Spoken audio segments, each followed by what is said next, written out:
Hello Sagittarius, welcome to Guruma Hindi tarot. और ये reading है इस बारे में कि वो आपको ऐसे क्यों ट्रीट कर रहे हैं। ये रीडिंग आपके लिए है।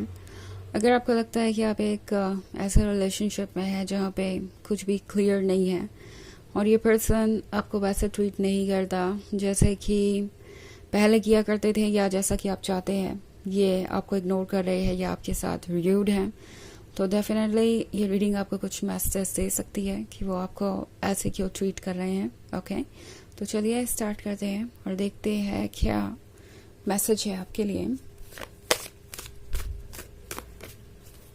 Message for Sagittarius।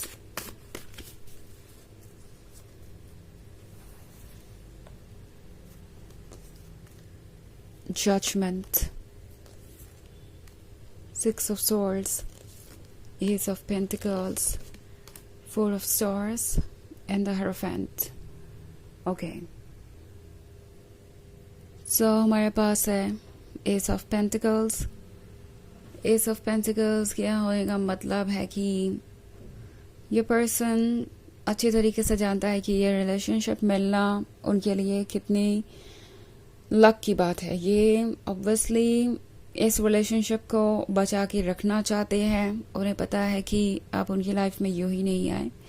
उन्होंने आपका काफ़ी इंतज़ार किया है, काफ़ी कोशिशें की आपके क्लोज आने की, काफ़ी बार प्रे किया यूनिवर्स से, तब जाके आप उन्हें मिले। ये जो कोई भी है ये सोच रहे हैं कि इस रिलेशनशिप को वो कैसे बचाएं।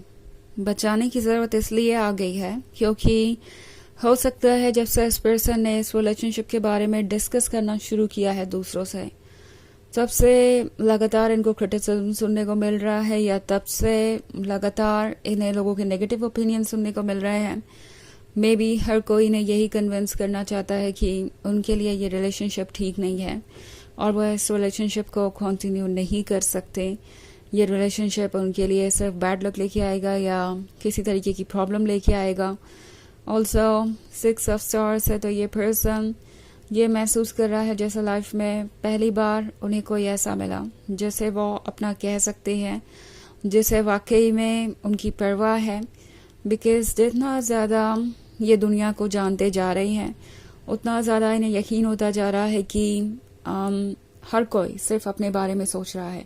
इवन इफ अगर वो उनके बहुत क्लोज हैं तो भी, लाइक जो भी लोग हैं ये अगर उनके बहुत क्लोज है तो भी इन लोगों को यही उम्मीद है कि आपका पर्सन उनके अकॉर्डिंग फैसले लेगा, और अगर वो उनके अकॉर्डिंग फैसले ले तो उनसे अच्छा कोई नहीं दुनिया में, और अगर वो ना ले तो उनसे बुरा कोई नहीं। तो ये पर्सन ये डिफरेंस देख रहा है, ये बहुत कुछ लर्न कर रहे हैं। हालांकि बहुत ज़्यादा स्ट्रेस भी है। ओके, स्ट्रेस इस बात का कि वो इस सिचुएशन को कैसे हैंडल करेंगे। ओके, इस प्रॉब्लम से वो कैसे बाहर आएंगे, क्योंकि उन्हें धीरे धीरे ये लगने लगा है कि इस प्रॉब्लम का तो एक ही सोल्यूशन है कि वो किसी एक को चुने, या तो वो आपको चुने, अपनी मन की करें, अपने ड्रीम्स को पूरा करें, या फिर वो इन लोगों को चुने जो उनसे बहुत क्लोज है, जो उनके फैमिली मेम्बर्स भी हो सकते हैं, जो कि आज तक उनकी मदद करते आए हैं किसी ना किसी तरीके से, जो कि उनके लाइफ का काफ़ी लंबे समय से हिस्सा रहे हैं।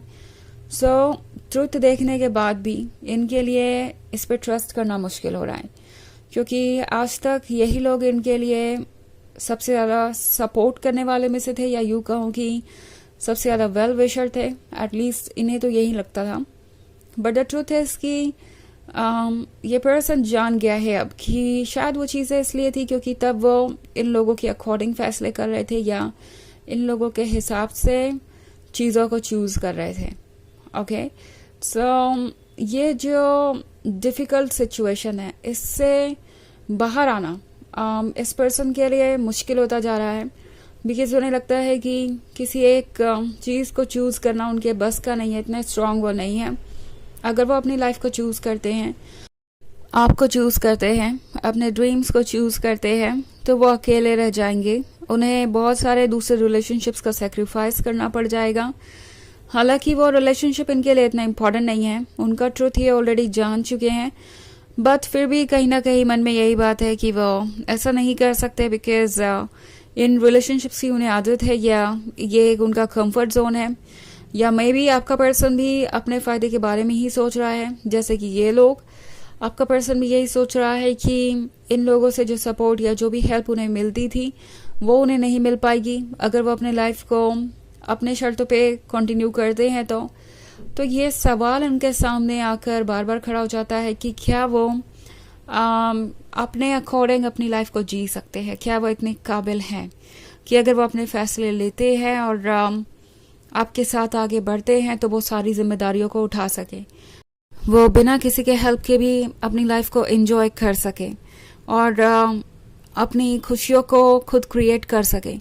तो ये सारे सवाल इस पर्सन के मन में वो डर डाल देते हैं जो फ्यूचर से रिलेटेड है। एंड आई थिंक जजमेंट के साथ ये पर्सन एक ऐसे दोराहे पे खड़ा है कि उन्हें लगता है कि अब तो कोई ना कोई फैसला लेना पड़ेगा, कोई ना कोई जजमेंट तो करना ही पड़ेगा, ये सिचुएशन यूं ही नहीं चल सकती। और द हायरोफेंट के साथ उनका जो मन है उन्हें गाइड कर रहा है, बट वो ऐसा फील कर रहे हैं कि वो अपने मन की बातों को सुन नहीं सकते।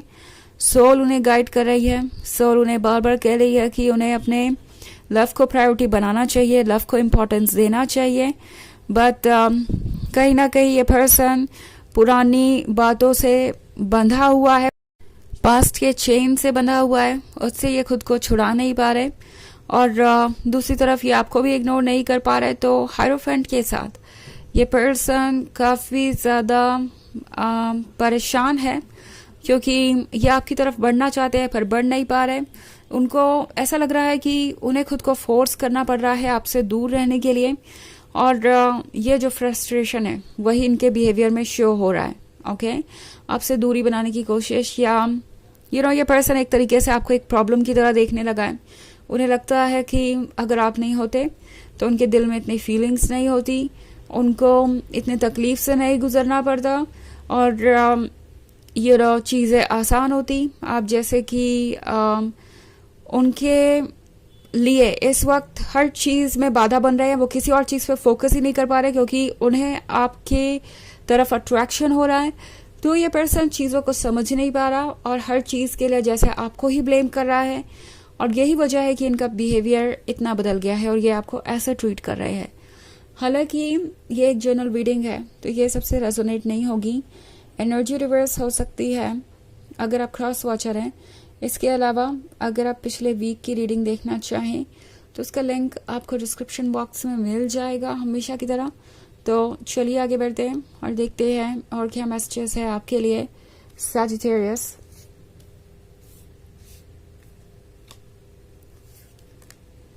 Postulant, Fortune's Wheel, Eight of Swords, Four of Stars, and the Burning Tower.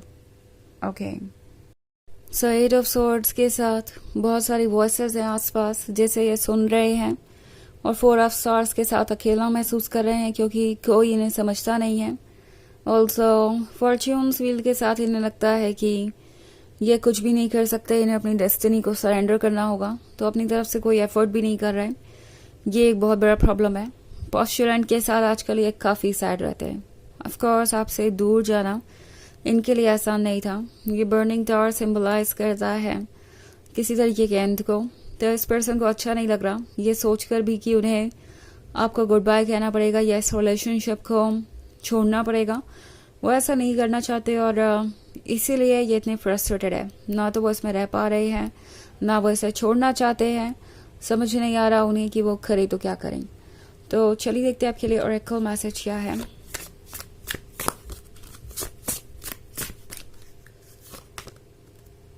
Creative expression, your soul longs to express itself creatively. तो इस कार्ड में एक क्रिएटिव एनर्जी है जो आपके अंदर भी है, उससे कनेक्ट होने को ये कार्ड आपसे कह रहा है। आपकी सोल को कुछ चाहिए ऐसा जिससे कि वो अपने आप को हील कर सके।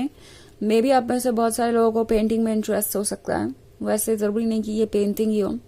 किसी भी तरीके की क्रिएटिविटी, किसी भी तरीके की हॉबी आपको रिलैक्स कर सकती है, उस पर फोकस कीजिए क्योंकि इस पर्सन को अभी आप हैंडल नहीं कर सकते, ना ही उन्हें कुछ समझा सकते हैं। ये उनका टास्क है और उन्हें खुद ही करना पड़ेगा। ओके, तो ये है रीडिंग इस बारे में कि वो आपको ऐसे क्यों ट्रीट कर रहे हैं। आई होप आपको अच्छी लगी होगी। Thanks for watching. Till next video, bye.